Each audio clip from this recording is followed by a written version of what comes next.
She said his Dodge was fit for the junkyard 20 days later. A collector paid $4. 5M for it. 41 cars sat in the lot behind the Meridian Classic Auto Expo the morning everything changed. Not 40, not 42, 41. Every single one of them restored within the last 3 years, insured for a combined total of just under $11 million, and photographed from 14 different angles by the auction house's own team. Every single one of them belonged to someone who had arrived in a trailer, in a carrier, in a climate-controlled transport van with a logo on the side. And then there was the 42nd car. It had arrived on a flatbed tow truck. The driver had left without saying goodbye. The car was a 1969 Dodge Charger, the color of dried rust, and the man standing next to it was wearing work boots held together at the left toe with electrical tape. Behind him, a 5-year-old girl clutched a brown stuffed bear with one glass eye and a name stitched across its chest in faded red thread, Bolt. The head of acquisitions for the Meridian Expo walked across the lot, looked at the car, and said it wasn't fit for her parking lot, let alone her auction floor. What she said next would cost her something she could never fully get back. Stay with this one. It earns every minute. His name was Mason Hale. He was 32 years old. He had calloused hands and a quiet face, and a daughter named Cora, who carried Bolt the bear everywhere she went, to the grocery store, to the school pickup line, to the empty parking lots on Sunday mornings where Mason sometimes let her sit on the hood and watch the clouds. Cora was 5 years and 4 months old. She had her mother's eyes. Her mother had been gone for 14 months. Mason did not talk about that most of the time. He did not explain it. He did not bring it up in conversation. There was a sketchbook in the drawer beside his bed, full of drawings in a hand that wasn't his. And sometimes at night, he opened it and looked at the pages without turning them. He worked at Halverson's Body and Frame on Route 9, where he was paid $22 an hour to do the kind of work other mechanics sent back. He showed up at 7. He left at 4:30. He picked Cora up from the Birchwood Early Learning Center, and they drove home in a 2003 Silverado that made a sound like a faraway argument whenever he turned left. Bolt the bear rode on the dashboard.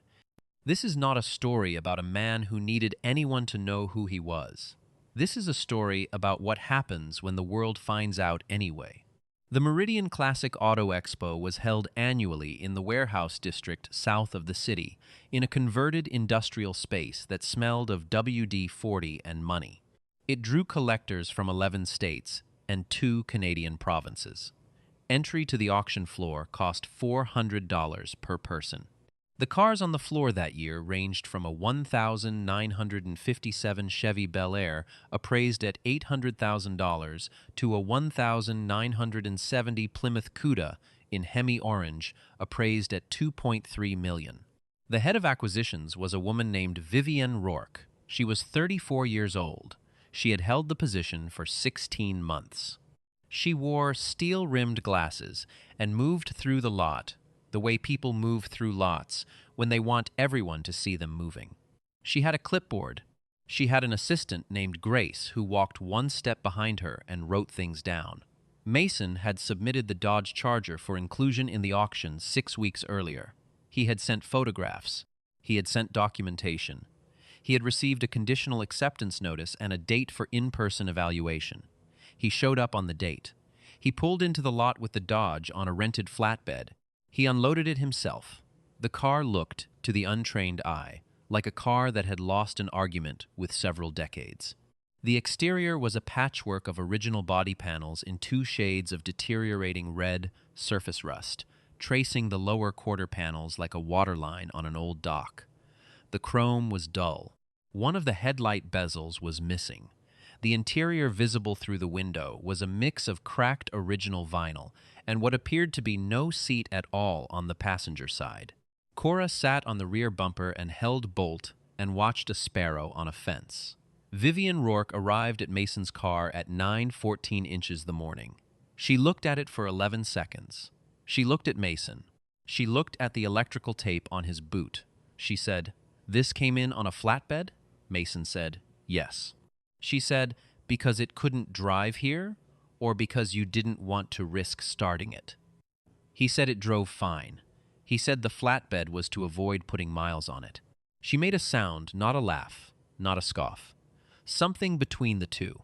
Something designed to be heard by the cluster of exhibitors and handlers who had drifted within earshot. The lot had a way of collecting witnesses. It always did. She said, "Mr. Hale, we have 41 vehicles on this lot today. The lowest appraised value among them is $380,000. What you've brought me appears to be a half-stripped Charger with body damage, missing components, and no visible evidence of restoration. I'm going to need you to tell me why I should give this floor space." Mason was quiet for a moment. Not the quiet of someone thinking about what to say. The quiet of someone who had already decided not to say most of it. He said, "I sent documentation." She said she was aware. She said documentation and reality were two different things. She said, "This is a professional exhibition, not a salvage swap meet. I think you may have submitted to the wrong event." Someone laughed. Not loudly. The kind of laugh you do when you want to make sure the person hears it, but you can maintain deniability. Cora looked up from Bolt. She looked at the woman in the glasses. She looked at her father. Mason did not look at anyone. He put his hands in his jacket pockets. His jacket was the color of old slate, worn thin at both elbows. Vivian made a note on her clipboard. She said, "I'll need to formally decline the submission. Grace will get you the paperwork. I am sorry for the inconvenience." She walked away. Mason stood next to the car. He did not argue. He did not raise his voice. He put one hand on the roof of the Dodge, and he stood there for a moment, the way a man stands next to something he has spent a very long time on. Cora climbed off the bumper and walked over and put her hand on the car, too. Bolt hung from her elbow by one arm. Mason looked down at her. He said, "You hungry?" She said yes. He said, "Let's find something." They walked across the lot together, the 5-year-old with the brown bear and the man in the worn jacket, and nobody followed them, and nobody said anything after they left. There are things you learn about a person from the way they spend their Saturdays. Mason Hale spent his Saturdays in the detached garage behind the house he rented on Ferris Street, a narrow 2-story with a front porch that tilted slightly toward the road and a backyard the size of a parking space. The garage was larger than the house deserved. The previous tenant had been a woodworker. The shelves along the north wall still held hand planes and draw knife sets that Mason had never moved. He had thought about moving them many times. He never did. There was something in having them there, the tools of someone else's precise work that felt correct, that felt like company. He was not a man who kept many photographs. There was one on the kitchen windowsill, small and in a plain wooden frame. Himself and a woman with dark eyes and a laugh that the photograph did not quite capture, but that you could sense at the edges of. The way you can sense a sound even when it's not playing anymore. The woman's name had been Clara. She had died of a brain aneurysm on a Thursday afternoon in August, 14 months before the morning, at the Meridian lot. She had been 31 years old. She had been at the grocery store. She had been buying apples. Mason had never been able to buy apples without a particular silence descending on him. He did not talk about this. Not to his coworkers at Halverson's, not to the neighbors who had briefly tried to be the kind of neighbors who brought casseroles, not to the woman at the Birchwood front desk, who sometimes asked how he was doing in a tone that meant she actually wanted to know. He answered in short sentences. He thanked people. He moved through the days with the kind of steadiness that looks, from a distance, like someone who is fine, and that looks, from closer up, like someone who has made a decision about what to do with something too large to carry directly. He went to the garage. He had been working on the Dodge for 4 years and 11 months. He had purchased it at a county impound auction for $800 when Cora was 3 weeks old and still sleeping in the hospital bassinet beside her mother's bed. He had pushed it home with a borrowed tow strap. He had covered it with a tarp and left it for 2 months, because there was a newborn, and then there was the illness, and then there was the part of life that comes after the illness. Then there was only Cora and the garage. He started on the car when Cora was 7 months old and too young to understand why her father came inside each night with grease under his fingernails and a particular kind of steadiness in his face. He worked in the evening, after she was in bed, and on Saturday mornings when she sat on a turned-over plastic crate and watched him with the focused attention of someone taking notes. She had learned the word carburetor before she could reliably say the word cucumber. She had learned the word torque. She had learned that when her father's face went very still and his hands moved very slowly, it meant he was doing something that required not being interrupted, and she was good about that. She was good about most things that she understood the reason for. Bolt the bear watched from the crate beside her.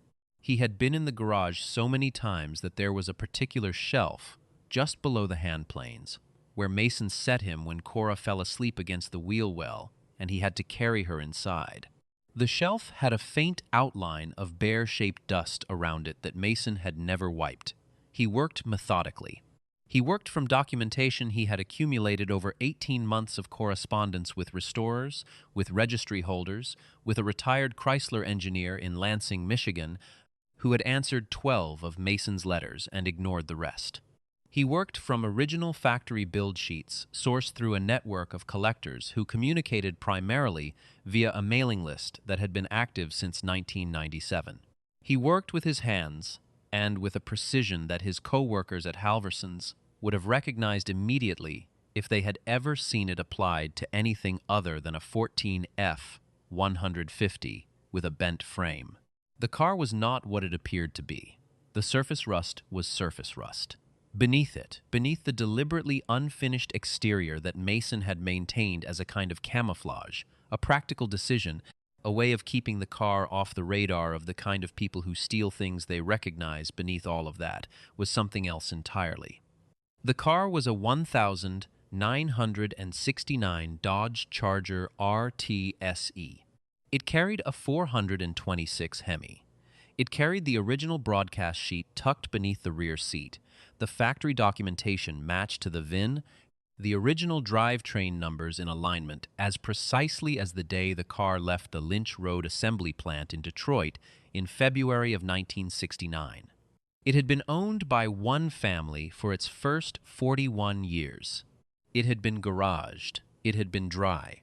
It had passed through one estate sale and 2 private transactions before it ended up impounded on a non-payment of storage claim in 2018, which was when Mason had found it. A numbers-matching 1969 Charger R TSE with 426 Hemi, original drivetrain, and factory documentation. There were, at the time of the Meridian Expo, fewer than 40 such cars known to exist in any condition.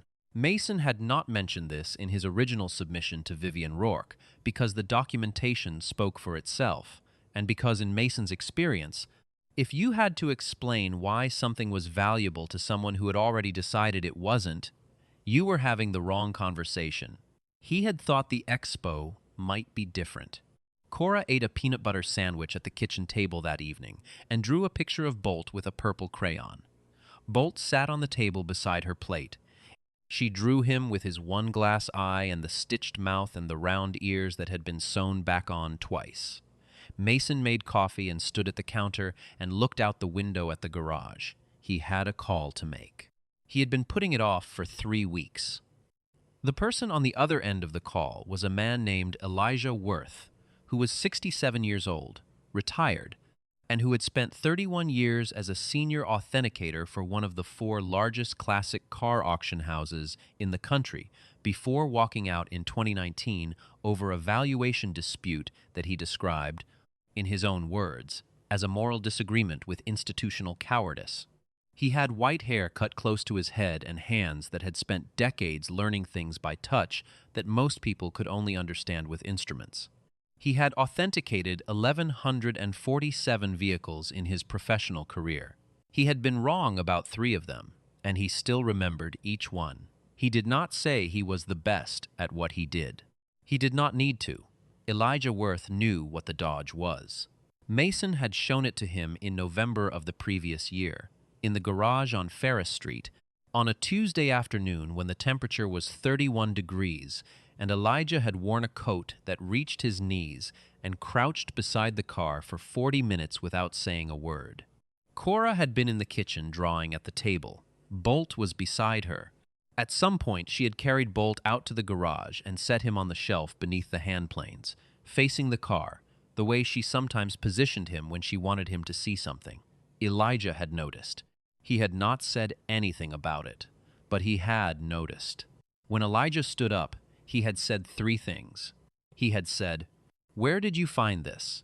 He had said, "Does anyone else know?" He had said, "When you're ready, you call me first."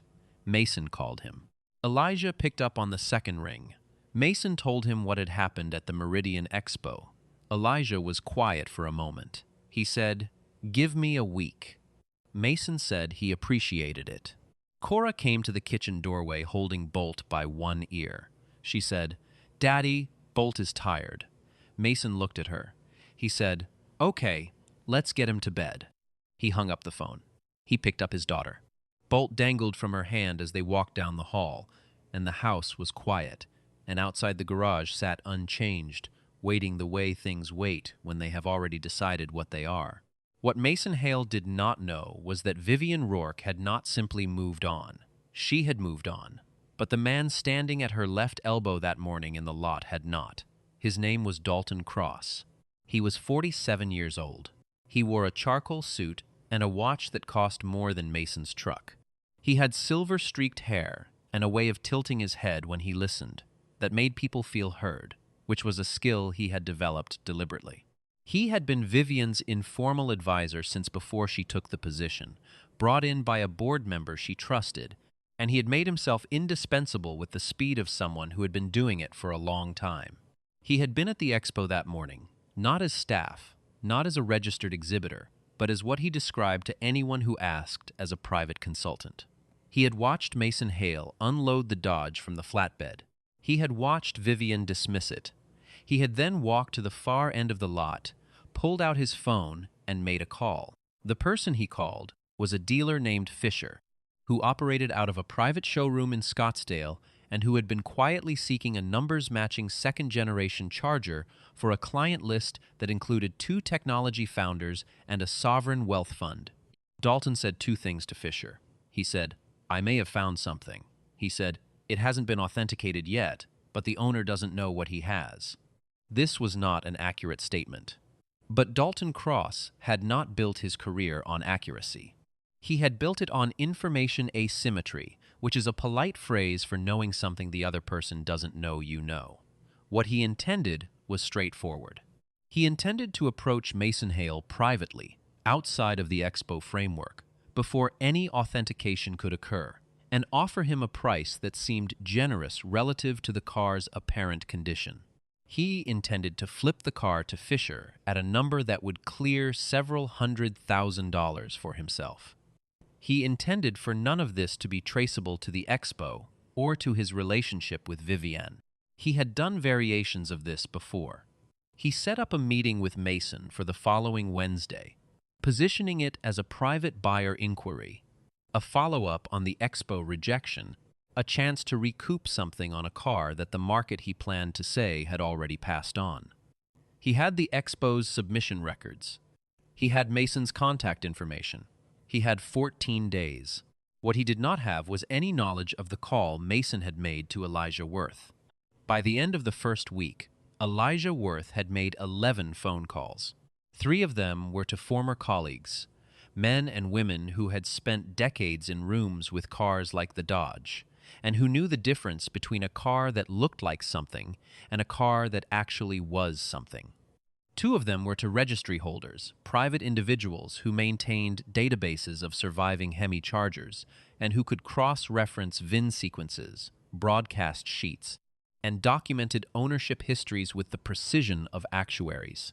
1 of them was to a man named Werner Bowman, who was 71 years old, who had worked for Chrysler's engineering division from 1966 to 1993, who was one of 6 people alive who had personal familiarity with the 1000 969 RTSE production run, and who, upon hearing the VIN that Elijah read to him over the phone, said nothing for 4 seconds and then said, "Where is it?"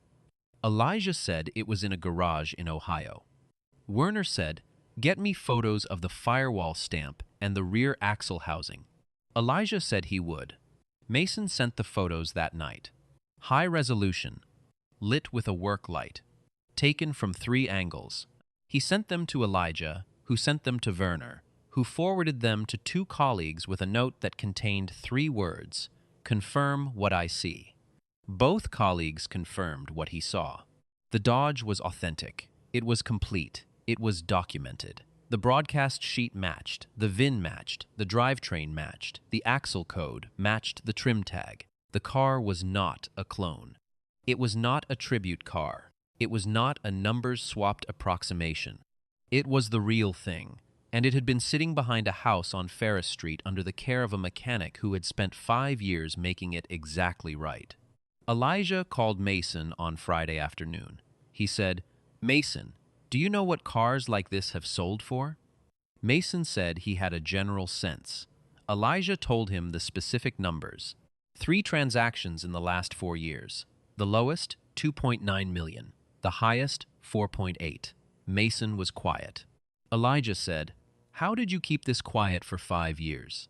Mason said he hadn't been trying to keep it quiet. He said he had been trying to get it right. Elijah said, "I know. That's what I'm telling you. You got it right." Cora came in from the backyard. She was holding Bolt and a leaf. She put the leaf on the table in front of Mason like an offering. Mason looked at it. He said, "Thank you, Cora."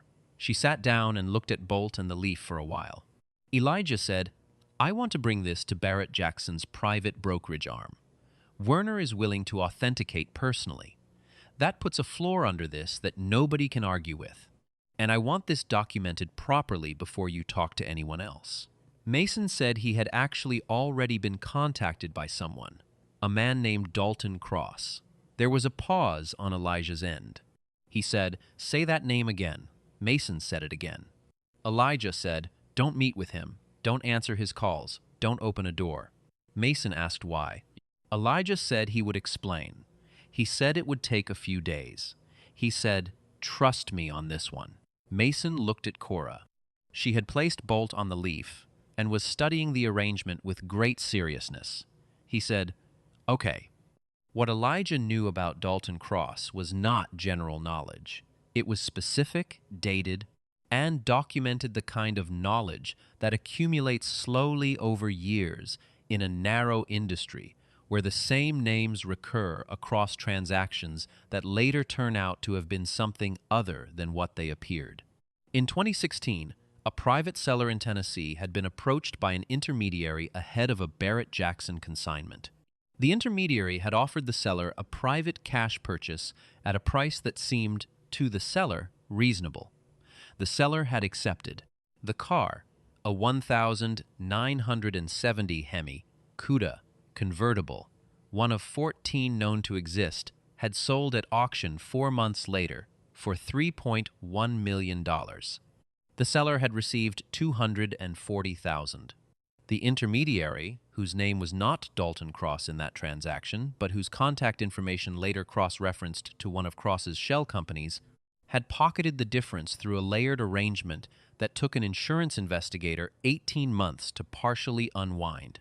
No charges had been filed. The investigator's report had been shared informally among a small network of auction professionals. Elijah had a copy of it. He had also received, in the 3 days since Mason's call, 2 pieces of unsolicited information. The first was from Grace, Vivian Rourke's assistant at the Meridian Expo. Grace had reached out to Elijah directly. She had found his contact information through the registry network, and she had something she needed someone to know. She said she had been present in the lot when Vivian rejected Mason's submission. She said she had seen Dalton Cross make a phone call immediately afterward. She said that was not unusual for Cross. He was always on his phone, but that the call had been different. He had walked farther from the main group than he typically did. He had turned his back. He had been looking at the Dodge the whole time. Grace said, "I don't know what it means, but it felt like something." Elijah said, "It means something." The second piece of information came from Werner Bowman, who had contacted a former colleague who still maintained informal relationships with several major southeastern dealers. That colleague had heard, through his own network, that Fisher's private showroom in Scottsdale had reached out to 3 separate potential buyers in the last 10 days about a possible incoming Charger acquisition. The inquiry had described the car as a numbers-matching Hemi car from an uninformed private seller at a below-market price, with a closing timeline of 3 weeks. The timeline matched exactly when Dalton Cross had scheduled his meeting with Mason. Elijah took all of this to a former colleague who had spent 11 years as an insurance investigator before moving to authentication work. The investigator's name was Adrian Walsh. He was thorough. He was methodical. He was not easily surprised. He was surprised. He said, "This is a clean paper trail." He didn't bother to hide it because he didn't think anyone would look. Elijah said, "Nobody was supposed to look. He thought the car's owner didn't know what he had." Walsh said, "Does he?" Elijah said, "He knows exactly what he has." Dalton Cross arrived at the Ferris Street address on Wednesday at 11 in the morning. He had prepared for a specific kind of conversation. He had prepared talking points about market softness, about the difficulty of moving an unrestored Charger without provenance, about the cost of authentication and the liability of rejection at a major event. He had prepared a number $65,000, which he intended to present as generosity. Mason opened the front door. He stood in the doorway for a moment. He said, "I'm going to have to cancel this one. Something came up." Cross said he had driven a considerable distance. Mason said he understood. He said he was sorry for the inconvenience. Cross looked past him into the house. He said, "I just want to see the car. 5 minutes." Mason said, "It's not for sale right now." Cross's expression shifted. Not dramatically, not cartoonishly. The way a man's expression shifts when a plan he was confident in encounters its first obstacle. He said, "I don't think you understand the market position you're in. After Meridian, the car has a rejection on record. That follows the documentation. Buyers are going to," Mason said, "Thank you for coming out." He closed the door. He stood inside the hallway for a moment. Cora came around the corner from the kitchen holding Bolt, trailing a piece of string she had been using as a leash. She said, "Who was that?" Mason said, "Nobody we need to worry about." She looked at the closed door. She put Bolt's face against her cheek. She said, "Okay." The call from Elijah came 4 days later. Werner Bowman had signed the authentication certificate. Not just authenticated, he had written, in the cover letter that accompanied the certificate, that this was the finest documented example of an RTSE. With 426 Hemi, he had personally evaluated in 31 years of professional assessment. He used the word extraordinary. He used it once, carefully, in a sentence that also contained the word unambiguous. And in the industry, those 2 words together, in a single sentence from Werner Bowman, meant something that could not be undone. Adrian Walsh had submitted his documentation to the Meridian Expo's board of directors, which was separate from the acquisitions team. The submission included the cross-reference timeline of Dalton Cross's communications with Fisher's dealership, the pattern of previous transactions that matched the same operational signature, and Grace's written account of what she had witnessed in the lot. The board had convened an emergency meeting. They had removed Dalton Cross's consultant credentials immediately and referred the matter to the state attorney general's office. They had also done something else. They had called Vivian Rourke into a board session. She was 34 years old and 16 months into a role she had fought to earn. She had made a mistake, not out of malice, not out of dishonesty, but out of the particular blindness that comes from being given authority before wisdom has finished its work. She had dismissed a car she had not properly evaluated. She had been surrounded by a man whose entire function in her professional life had been to narrow her vision without her noticing. She had also, in the board session, not deflected. She had said, "I rejected the car based on appearance. I didn't read the documentation thoroughly. That was my failure." The board chair had looked at her for a moment. He had said, "We're going to need to make this right." She had said she agreed. She had asked for the contact information for Mason Hale. The Meridian Classic Auto Expo opened its extended fall auction on a Thursday. They had rebuilt the scheduling around it. They had reached out to 7 major collectors. They had arranged, at Werner Bowman's suggestion, for the authentication certificate to be displayed alongside the car in a custom fabricated case. Mason pulled the Dodge off the flatbed himself. It took 11 minutes. He wore the same jacket. Cora was at the Birchwood Early Learning Center that morning. Bolt was with her. She had not wanted to leave him, but Mason had said the bear needed a day with his friends, which was a thing Cora understood and accepted. She had pressed Bolt's face against her cheek one more time before she got on the bus, and she had said, "I'll be back," which was a thing she always said to Bolt and never to anyone else. Vivian Rourke was waiting in the lot. She was not holding a clipboard. She was standing beside the space that had been reserved for the Dodge, a position of prominence, near the entrance, under the overhead lighting that the exhibition designers had specifically calibrated for this class of car. She had been standing there for 20 minutes before the flatbed arrived. When Mason got the car off the ramp and parked it in the space, she walked over. She stood next to him. She said, "I owe you an apology." Mason looked at the car. He said nothing. She said, "I didn't read what you sent. I looked at the exterior and made a judgment that I should not have made, and I embarrassed you in front of people, and I let someone use my position to try to take advantage of you. That is 3 separate failures, and I am not going to qualify any of them." Mason was quiet for a long moment. He said, "I appreciate that." She said, "The board has agreed to waive all consignment fees. Werner Bowman has offered to speak to the floor before the lot opens. We have confirmed 7 registered bidders with personal interest in this car specifically." She paused. "We also have a reserve price set at $3.2 million with Elijah Worth's agreement." Mason looked at the car. The morning light came through the high windows of the warehouse space and fell across the Dodge at an angle that did something particular to the surface rust. Turned it warm. Turned it almost gold, the way old things look when the light decides to be kind to them. He said, "Okay." She said, "I'm also sorry about what happened with Dalton Cross." "I didn't know," he said. "I know you didn't." She said it again anyway, because she needed to.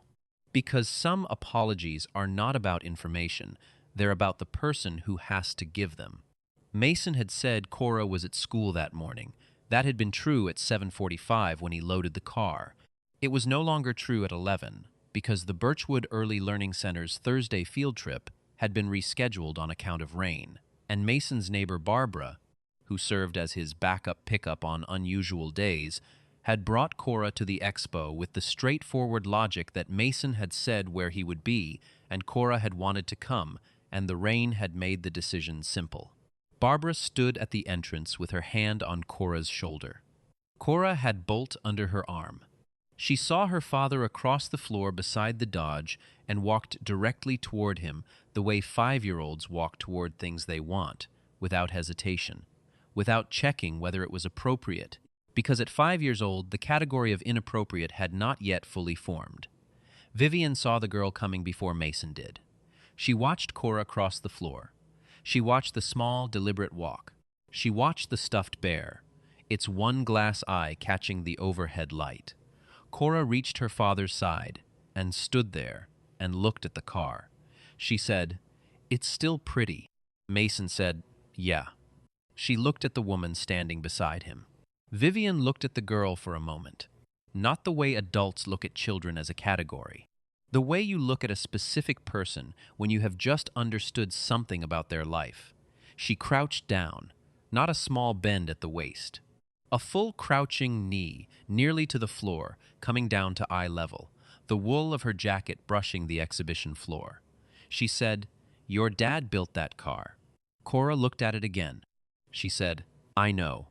I watched." Vivian said, "It's going to be in a museum someday. People are going to see it for a long time." She considered this information with the gravity she applied to most information. She pressed Bolt's face against her cheek. She said, "Good. Then it'll always be somewhere." The floor was not quiet. It was an auction floor, full of people and noise and the momentum of money changing hands. But in that particular small radius, the three of them, the man and the woman crouched on the floor and the girl with the bear, something settled. Not peace, exactly. Not resolution. Something older than those words. Mason looked at his daughter. Vivian slowly stood. The auction opened at 2 in the afternoon. There were, by the official count, 214 people on the floor when the Dodge came up. Werner Bowman had spoken before the lot opened. He had stood at a small podium near the car and spoken for 6 minutes without notes. He had described the production history of the 1969 RTSE.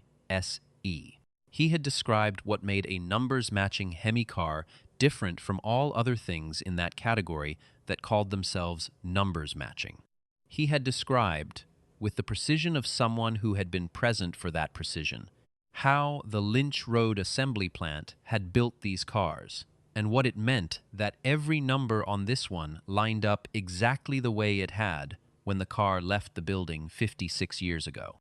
He had said the word unambiguous once. He had said the word extraordinary once. He had said the word irreplaceable once, and that was the word that moved through the room the way a particular kind of truth moves, not loudly, not dramatically, but with a weight that settled into people.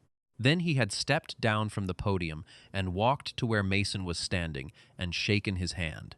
He had not said anything. He did not need to. The bidding opened at $2.8 million. It moved quickly. Not frantically. There is a particular kind of fast bidding that is calm, that is conducted through raised paddles and quiet nods, and the expressionless efficiency of people who have done this many times before. It moved through 3.2 without pausing. It moved through 3.6. It steadied briefly at 3.9. 2 bidders remaining, and then one of them raised a paddle and the other let it pass. The hammer came down at $4,500,000. Mason was standing at the back of the floor, near the exit. He was not watching the bidding. He was looking at his phone, at a photo Cora's teacher had sent 20 minutes earlier. Cora at her classroom table, Bolt propped against a crayon box. Both of them apparently engaged in an art project involving a significant amount of yellow paint. When the hammer fell, he heard the room. He did not look up immediately. He stood there for another few seconds, with the photo on his phone, with the particular expression of a man doing arithmetic that has nothing to do with numbers. Elijah came over. He put his hand on Mason's shoulder. He said, 4.5. Mason said, "Yeah." Elijah said, "You know that car is going to a museum collection. It's not going to disappear. It'll be seen." Mason said, "Good." Elijah said, "What do you need?" Mason thought about it. He said, "I need to pick up Cora at 4. He was early. He parked the Silverado, still making it sound like a faraway argument, when he turned left in the pickup line at the Birchwood Early Learning Center at 3:47. The other parents were arriving. The afternoon light came through the trees, at the angle it always came in October, low and sideways, the kind of light that makes ordinary things look like they've been thought about. Cora came out the front door at 3:58 with Bolt under her arm and yellow paint on her left hand, and a drawing rolled up in her right hand, held like a baton. She climbed into the passenger seat. She buckled herself in, which she could now do without assistance, a fact she was still finding occasion to demonstrate. She put Bolt on the dashboard. She handed Mason the drawing. He unrolled it. It was a car, brown and red, imprecise in the way all 5-year-old drawings are imprecise and perfect in all the ways that matter. 4 wheels that were more oval than round. 2 figures beside it, one tall and one small. The small one appeared to be holding something with one eye. He looked at it for a moment. She said, "That's us. And the car." He said, "I can see that." She looked at the drawing and then at him. She said, "Daddy, is the car gone now?" He said yes. He said it went to someone who would take care of it. She thought about this. She picked up Bolt and held him in her lap and looked out the windshield at the parking lot and the trees and the sideways October light. She said, "Then we can make something else." He sat with that for a moment. He put the drawing on the seat between them. He started the truck.